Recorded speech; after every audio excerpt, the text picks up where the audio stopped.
కడప అంతా పసుపుమయంగా మారిపోయింది. కడప గడ్డపై టీడీపీ మహానాడు ప్రారంభమైంది. కాసేపట్లో పార్టీ జాతీయ అధ్యక్షుడి ఎన్నికకు నోటిఫికేషన్ విడుదల చేయనున్నారు.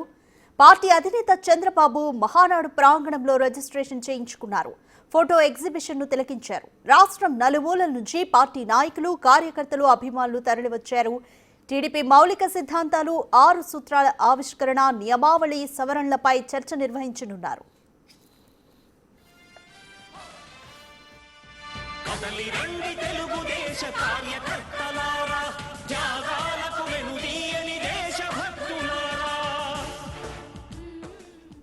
ఇవాళ పార్టీ ప్రతినిధుల సభ, సంస్థాగత నిర్మాణం, భవిష్యత్ కార్యాచరణతో పాటు మంత్రి నారా లోకేష్ ప్రతిపాదించిన 6 సూత్రాల ఆవిష్కరణ, పార్టీ నియమావళిలో సవరణలపై ప్రధాన చర్చ జరగనుంది. అలాగే పార్టీ జాతీయ అధ్యక్షుడి ఎన్నికకు నోటిఫికేషన్ ఇవ్వనున్నారు.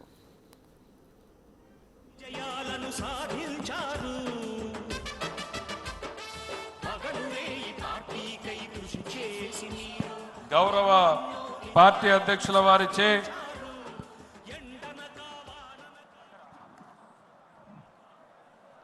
జ్యోతి ప్రజ్వలన కార్యక్రమం అనంతరం పార్టీ వ్యవస్థాపక అధ్యక్షులు మనందరి ప్రియతమ నాయకుడు శ్రీ నందమూరి తారక రామారావు గారి విగ్రహానికి పుష్పాంజలి ఘటించాల్సిందిగా సగౌరవంగా ఆహ్వానిస్తున్నాం.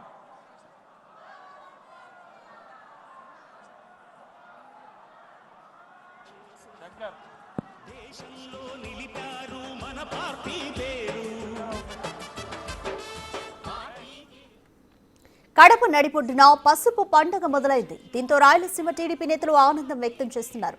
వైసీపీని కడప ప్రజలకు గడిచిన ఎన్నికల్లో చీత్కరించారని అన్నారు. మంత్రి బీసీ జనార్దన్ రెడ్డి ఈ మహానాడులో రాయలసీమ డిక్లరేషన్ ప్రకటిస్తామంటున్న మంత్రి బీసీ జనార్దన్ రెడ్డితో మా ప్రతినిధి శ్రీరామ్ ఫేస్ టు ఫేస్.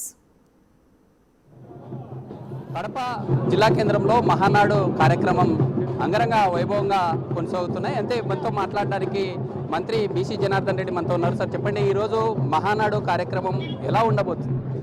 మొన్న ఎన్నికలలో రాయలసీమ ప్రజలందరూ కూడా తెలుగుదేశం పార్టీకి పట్టం కట్టారు. గత దశాబ్దాల కాలంలో గతంలో కంటే కూడా ఈసారి బ్రహ్మాండమైనటువంటి మెజార్టీ ఇవ్వడము, దానిలో భాగంగా కడప పట్టణంలో రాయలసీమలో నడిబొడ్డున ఈరోజు ఈ పండగ జరుపుకోవడం చాలా సంతోషంగా ఉంది. ఇప్పటికే ఉదయం 6:30 నుంచే కార్యకర్తలు రోడ్ల మీద కానీ ఇక్కడ సెంటర్లలో కానీ లక్షలాదిగా కార్యకర్తలందరూ కూడా వచ్చి ఈ పండుగలో భాగమయ్యారు. ముఖ్యంగా ఇక్కడ జరపడానికి కారణం ఏమైతే ఏ రాయలసీమ ప్రజలైతే మాకు తీర్పునిచ్చారో వాళ్ళకు కృతజ్ఞతాభావంతోనే కాకుండా రేపు 4 సంవత్సరాలలో రాయలసీమకు ఏం చేయబోతున్నాము, ఈ యొక్క రాష్ట్రానికి మా యొక్క అభివృద్ధి పనులు ఏం చేయబోతున్నాము అవన్నీ కూడా ఇప్పుడు డిక్లరేషన్ ద్వారా ఈరోజు బయట పెడతాము. అదేవిధంగా ఏదైతే వైఎస్ఆర్ పార్టీ నాయకులు గతంలో వారికి 19 మెజార్టీ ఇచ్చినప్పటికీ రాయలసీమ ద్రోహులుగా గుర్తించినారు ప్రజలందరూ కూడా. రాయలసీమ ప్రజలు వాళ్ళందరినీ కూడా గుర్తించి మళ్ళీ ఈరోజు తెలుగుదేశం పార్టీకి అత్యధిక మెజార్టీ కూడా ఈరోజు కడపలో కూడా ఇవ్వడం జరిగింది. వాటిలో భాగంగానే ఈరోజు అంతా కూడా ఇక్కడ పండగ వాతావరణం పండగ జరుపుకుంటా ఉన్నాము. మళ్ళీ రాబోయే రోజుల్లో వైఎస్ఆర్ పార్టీ వాళ్ళు ఇక్కడ పోటీ చేయాలంటే కూడా భయపడే విధంగా జరుగుతుంది. అంటే ప్రధానంగా కడపలో పెట్టడానికి గల కారణాలు ఏమంటారు? రానున్న రోజుల్లో వైసీపీని క్లీన్ స్వీప్ చేసే ఆలోచనతోనే వైసీపీని కంప్లీట్గా క్లోజ్ చేసే దిశగానే ఇక్కడే ప్లాన్ చేశారంటారు. ఇక్కడ ఇది మా పార్టీకి సంబంధించినటువంటి పండగ. ప్రజలు నిర్ణయిస్తారు వారికి ఎలాంటి బుద్ధి చెప్పాలి, ఏ విధంగా చెప్పాలి. ఎక్కడైతే మీ కృతజ్ఞతా భావంతో ఈ కడపలో కూడా అత్యధిక సీట్లు వచ్చాయి, రాయలసీమలకు సెంటర్ అయిన ప్లేస్ కాబట్టి దానిలో భాగంగా ఇక్కడ పెట్టడం జరిగింది. అంటే ఈరోజు జరిగే ఈ మహానాడులో కీలకంగా యువతకి పెద్దపీట వేయనున్నారు. మంత్రి లోకేష్ కూడా కీలకమైనటువంటి పదవి పగ్గాలు చేపట్టే అవకాశాలు ఉన్నాయి. గతంలో పాదయాత్ర చేసే సమయంలో కూడా అనేక అంశాలు ప్రజల్లో మమేకం కావడం, ఈ అంశాలన్నింటినీ చూస్తే ఈరోజు జరిగే ఈ యొక్క మహానాడు ఎలా ఉంటుంది?